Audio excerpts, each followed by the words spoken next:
এক দেশে এক শান্ত সুন্দর গ্রাম ছিল। সেখানে বাস করত এক গরিব কৃষক ও তার পরিবার। কিন্তু সেই রাজ্যের রাজা ছিল অত্যাচারী। সে গরিবদের ফসল জোর করে নিয়ে নিত।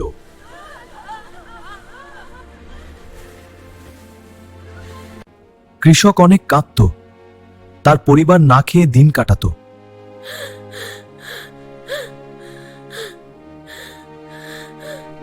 একদিন প্রতিবাদ করায় রাজা তাকে রাজ্য থেকে বের করে দিয়েছে।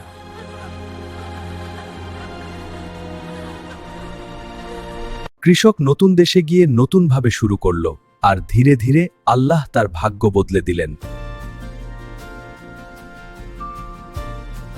এদিকে এক ভয়ঙ্কর বন্যায় পুরো রাজ্য ধ্বংস হয়ে গেল।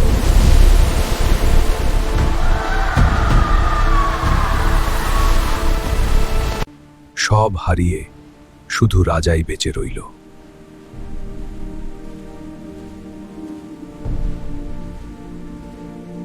একদিন সে গিয়ে পৌঁছায় অন্য এক রাজ্যে, আর সেখানে দেখে সেই কৃষক এখন সুখে আছে। তুই কেমন আছিস এখানে? খুব ভালো আছি, সুখে আছি। কৃষক জানতে চাইল, রাজামশাই, আপনার এই অবস্থা কেন? রাজা সমস্ত ঘটনা খুলে বলল।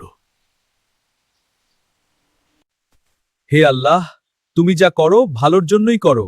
হে আল্লাহ, তুমি যা করো ভালোর জন্যই করো। আমরা বুঝি না কোনোটা ভালো।